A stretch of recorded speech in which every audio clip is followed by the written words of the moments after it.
Inflation has been putting pressure on the consumer's wallet for the last couple of years now. It often feels like the prices are getting out of control and we are way worse off than we were before. As a result of these sour feelings, I've seen many people wishing that prices would fall back to the levels they were before the pandemic. And this is often a clash and possible confusion I see with what people want and what the Federal Reserve is doing with their economic policies. So today we're going to talk about the difference between deflation and disinflation, and then we will talk about why deflation is generally considered a bad thing for the economy. Okay, so people have been hoping and wishing that prices would return to their pre-pandemic levels, say 2019 prices. This hope would be considered deflation. Deflation is a decrease in the general price of goods and services. Essentially, if the inflation metric were reported as negative, then we would have deflation.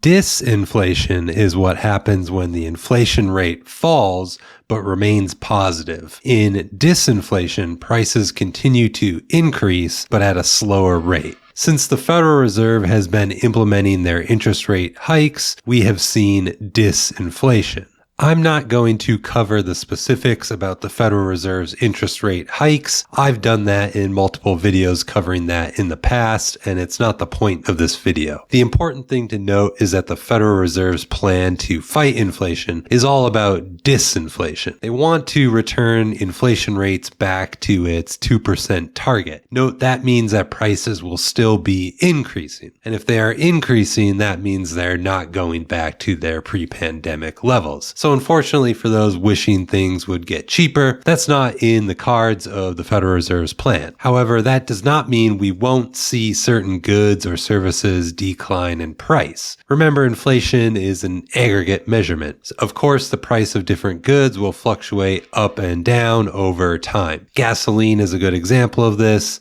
Recently, prices are down, but at any given time, OPEC could decide to cut production, and as a result, the cost of oil and gasoline could rise back up. If you're enjoying this video, then I'd like you to rise up and hit that like button and consider subscribing for more business and economics content in the future. Okay, so now that it's clear that deflation is not what the Federal Reserve is going for, the question is why? Why do they not want deflation? Well, deflation can happen under a few different circumstances. The first is a decrease in the money supply. If the money supply falls and everything else is held equal, well, there's just less money to pay for goods. So something has to give, and that is usually prices. But money supply is mostly influenced by central banks like the Federal Reserve, and as we've noted, they're not targeting deflation, so we wouldn't likely see the money supply contract to the point where prices are falling from that. The second reason is an aggregate demand decline. Those result in lower prices as well because people want to buy less, shifting the demand curve to the left, ultimately leading to a new equilibrium with a lower price point. Aggregate demand falls for a number of reasons. The most obvious is a contracting business cycle. If a company starts to struggle and workers get laid off as a result of that, as more workers get laid off, consumers demand less goods because they don't have wages to pay for them. And we can find ourselves inside a recession pretty quickly. The price of goods can also decrease due to productivity improvements in an economy. The easiest example to understand would be technological improvements. As tech advances and makes output at a faster and cheaper rate than previously, firms can be competitive by lowering prices to increase demand for their products. As a result, you will see prices come down, and that can have a deflationary effect on the economy. Regardless of the reason, deflation is considered bad because it means that the price of the products is decreasing. And if firms are charging less for their goods, that means they're making less for their goods than they did before. And that means that they might have to start cutting back. They cut back on production, which then cuts back on workers, and they can cut back on investments. And all those cutbacks will likely push the economy towards recessionary territory.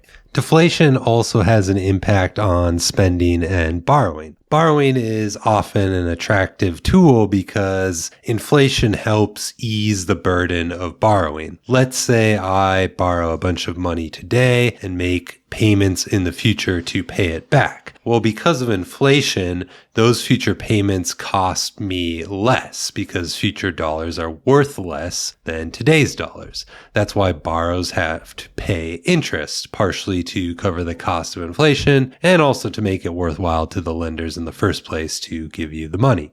But now let's say I borrow the same amount of money, but there is deflation instead of inflation. That means my future payments cost me more. Future dollars are worth more than today's dollars, so why would I borrow today? It's going to cost me way more. Let's say deflation is 10%. And even if I'm offered a 0% interest rate, my effective cost of servicing the debt is still 10%. That is hardly interest free. Deflation also skews savings and investment. Deflation can discourage investments because there is reduced expectation on future profits if my future prices are expected to be lower due to deflation. By reducing investment, that means people are spending less money, which causes a softening of the aggregate demand today and ultimately weakens our business cycle into the future. Also, in the face of deflation, you are better off holding on to your money today rather than spending it because it'll be worth more in the future. This hoarding is often seen as bad by economists because idle money isn't productive money. Lastly, deflation can become a spiral of doom. A deflationary spiral is a situation where decreases in price lead to lower production leads to lower wages and possibly lower employment and lower demand. The lower demand then leads to lower prices and the situation starts to spiral all over again. Historians and economists regarded the US's Great Depression of the 1930s as a deflationary spiral. So as you can see, deflation can lead to some pretty nasty things in the economy. While we as consumers all feel the pain of inflation, deflation could be that much worse. If we truly got lower prices, well, less people would probably have their jobs, and we'd probably find the economy in a much tougher situation than it currently is. Because right now, at least the labor market remains quite hot, and wages are starting to rise to catch back up with inflation we've seen the last few years. If you look at labor unions, they've been very successful in negotiating better wages this year. And if you look at the graph on the screen now, you'll see that there are small earnings growth starting to creep back in. It will still take a while to catch up, no doubt, but we'll just have to see how that plays out going forward. If you like this video, check out the one on the screen now. Thanks for watching, and I will see you in the next one.